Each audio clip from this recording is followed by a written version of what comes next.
Bienvenue sur Africa 24 dans cette nouvelle édition du QG News. Au sommaire de l'actualité, au Congo, le FROCAD place le dialogue autour de la gouvernance électorale. Le Front républicain pour le respect de l'ordre constitutionnel et l'alternance démocratique demande en priorité la publication d'un calendrier électoral. Clôture du salon Planète PME ce jeudi à Paris. Les entrepreneurs africains ont répondu à présent, leur permettant d'aborder les thèmes du financement, de l'emploi ou encore de l'économie collaborative. Et puis, redynamisation du cinéma togolais. Nous verrons que grâce à un fonds d'aide mis en place par les autorités, une génération de nouveaux cinéastes a émergé au sein du pays. Mais avant de développer ces titres, les interrogations persistent autour de l'attaque de Misséni. Les auteurs de l'attaque de la gendarmerie et du poste de police de la localité malienne située à la frontière ivoirienne avaient causé la mort d'un gendarme malien. Un drapeau djihadiste d'Ansardine avait été retrouvé sur les lieux, mais la piste de partisans d'une secte fondamentaliste appelée l'Adawa est aujourd'hui privilégiée. Notons que plusieurs combattants du groupe Ansardine ont été membres de l'Adawa, à commencer par leur chef Iyad Ag Ghali. Discussion autour des élections en République du Congo. Le Front républicain pour l'ordre constitutionnel et l'alternance démocratique demande la mise en place d'un fichier électoral fiable et d'une commission électorale indépendante. Les précisions dans ce reportage de notre correspondant au Congo, Prince Bafolo. Organiser un recensement administratif spécial afin d'obtenir un fichier électoral fiable, mettre en place une commission électorale indépendante avant la présidentielle de 2016, voilà entre autres les revendications du FROCAD, le Front républicain pour l'ordre constitutionnel et l'alternance démocratique. Plateforme de 75 partis, associations et individualités créées en janvier dernier, le FROCAD rejette l'idée d'un dialogue pour parler du changement au nom de la Constitution. Seule condition pour se mettre autour de la table, discuter de la gouvernance électorale. Pour une élection majeure comme l'élection présidentielle, nous devons prendre des dispositions pour que tout soit en place, c'est-à-dire qu'on mette en place la commission électorale indépendante, qu'on procède au recensement administratif et spécial pour que nous puissions avoir un fichier électoral fiable. Alors tout cela donc permettra d'organiser une élection apaisée en 2016. Fin mai, le FROCAD a boycotté les consultations politiques organisées par le président de la République. Une politique de la chaise vide dénoncée par le Mouvement national pour la Nouvelle République, plateforme qui revendique 500 associations sur toute l'étendue du territoire national. Il fallait que cette opposition aille le dire devant le chef de l'État. Pourquoi est-ce que l'opposition a refusé le rendez-vous et maintenant se met à faire des conférences de presse pour dire que nous demandons cela alors que c'était contenu déjà dans les accords de Dolisie? Donc je pense que ce n'est pas un événement le fait de demander qu'il y ait un recensement administratif spécial, d'autant plus que ce recensement a déjà eu lieu. Il y a eu un recensement administratif spécial et l'opposition a demandé à ce que ces militants n'aillent pas se faire recenser. Ça, c'est un aspect important qu'il faut retenir. Le FROCAD campe sur ses positions. Face à la presse mardi, le Front républicain pour le respect de l'ordre constitutionnel et de l'alternance démocratique, désormais rejoint par certains partis de la majorité, prévient, en cas de dialogue sur le changement au nom de la Constitution, l'opposition n'y sera pas. Ils sont nombreux à avoir répondu présent au salon Planète PME. Durant 2 jours, chefs d'entreprise et financiers ont échangé sur plusieurs problématiques. Ce rendez-vous a également permis aux chambres de commerce et d'industrie de tisser des liens, comme nous l'explique Ibra Radindiaï. Paris, capitale des PME. Le salon Planète PME bat son plein à Paris, la capitale française. Pour cette 13e édition, de nombreux chefs d'entreprise, d'institutions financières ou encore des représentants de chambres de commerce et d'industrie de différents pays ont fait le déplacement. L'objectif pour ces différents acteurs économiques est le même, profiter de cette vitrine pour nouer des partenariats économiques.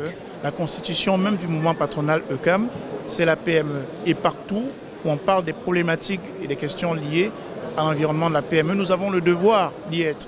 Mais plus encore sur cette édition, parce que c'est la 3e fois que nous nous retrouvons ici, nous avons ramené avec nous 5 PME camerounaises qui sont venues exposer leur savoir-faire, trouver les contacts nécessaires pour les financements, également pour les apports en industrie. Donc c'est la raison principale qui nous amène ici. Maintenant, nous sommes un partenaire naturel de la CGPME et dans tout événement que produit la CGPME, ECAM est partie prenante. Organisée par la CGPME, la Confédération générale des petites et moyennes entreprises, Planète PME permet à de nombreux entrepreneurs ou aux porteurs de projets de rencontrer des investisseurs. La Banque internationale pour l'Afrique au Congo, présente à Paris, se veut être un trait d'union entre les PME dans un échange gagnant-gagnant. Pour nous, en tant que banque qui avons pour objectif de propulser les PME, ce forum était très important, d'autant plus qu'il nous permet de rentrer en contact avec d'autres PME, échanger sur des expériences et proposer, faire voir aux autres PME d'ici que le Congo est ouvert aux investissements, de manière à ce que les PME intéressées à aller investir au Congo viennent en passant par nous. Donc nous sommes un canal pour les PME qui aimeraient bien investir au Congo. Voilà. Reine Essob Madje est chef d'entreprise. Elle est venue du Cameroun avec un seul objectif, élargir son partenariat d'affaires. Le salon Planète PME est un des événements majeurs où justement les dirigeants, les patrons d'entreprises peuvent venir s'informer sur les prestations pour leurs salariés, pour eux-mêmes, sur les financements et nouer des partenariats d'affaires. Il y a la présence de différentes délégations qui viennent d'autres continents, donc ça permet d'échanger, de trouver des fournisseurs, voire des distributeurs, ou même d'élargir son portefeuille. Donc il y a clairement une dynamique sur l'international et l'export. Rappelons que le salon Planète PME a été créé en 2003. L'édition 2015 ferme ses portes ce jeudi 18 juin et devra battre le record de l'année précédente qui avait accueilli 9000 visiteurs. Un fonds d'aide pour redynamiser le cinéma togolais. Au Togo, depuis près de 5 ans, le monde de la cinématographie fait émerger de jeunes réalisateurs. Leurs productions, souvent des courts-métrages, sont même soumises à des concours internationaux. Les précisions d'Emefa Kofi. Le 7e art au Togo émerge grâce à certains jeunes réalisateurs désireux de faire du cinéma une vitrine nationale. Et pour les accompagner, l'État togolais a mis en place le Fonds d'aide à la culture. En 2013, au total, 103 projets à caractère culturel ont été financés pour un montant de 262 millions de francs CFA. Et en 2014, ce montant est passé à 300 millions de francs CFA. Objectif, satisfaire la demande de plus en plus croissante, surtout dans le monde cinématographique.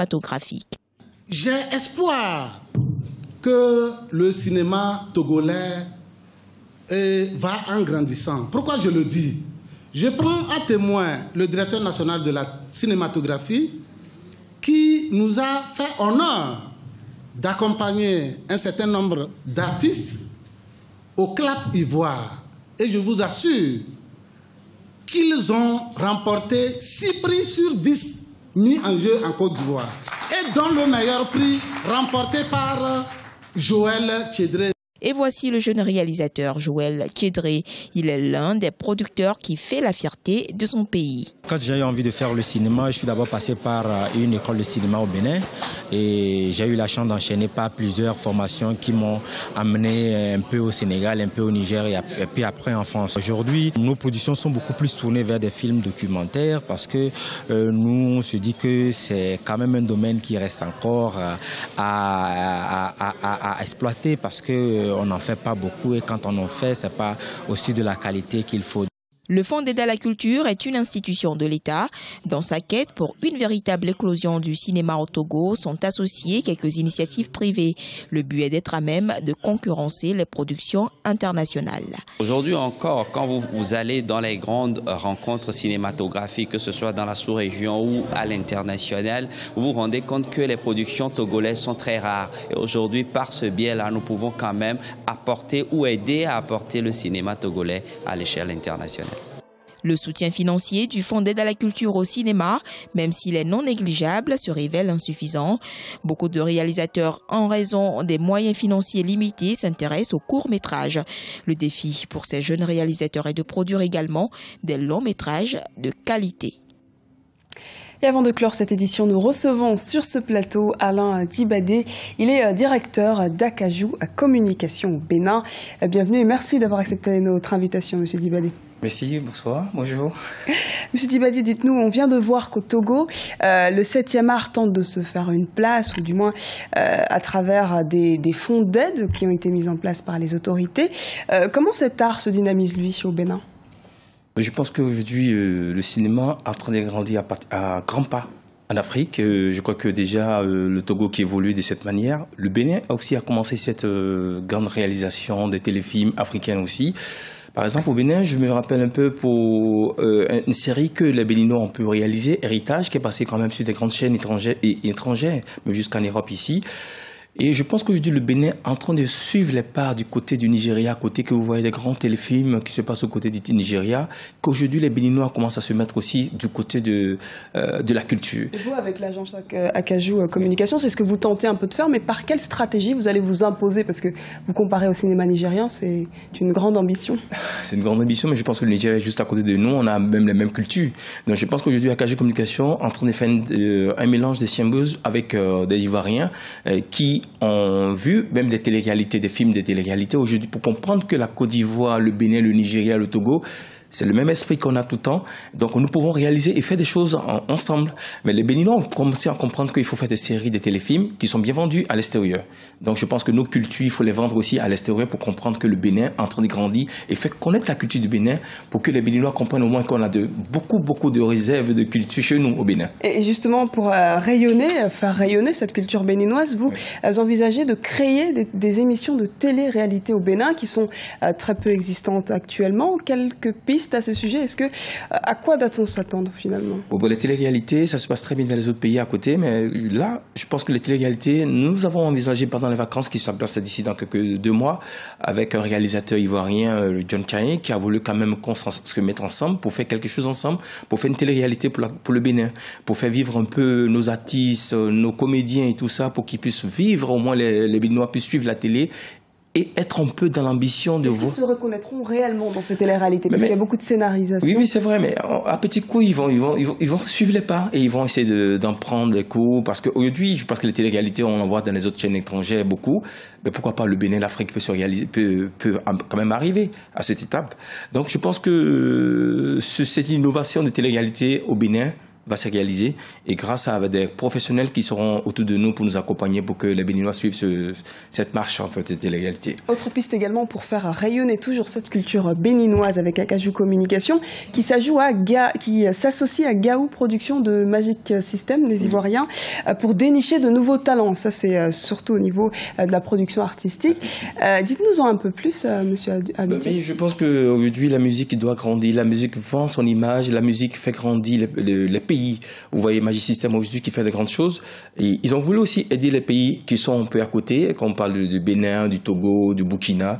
Et il m'a dit à Salfo, qu'on s'est rencontrés ici, rapidement sur les Champs-Élysées, il a dit écoute, il faut qu'on mette quelque chose en place pour faire vivre les artistes béninois.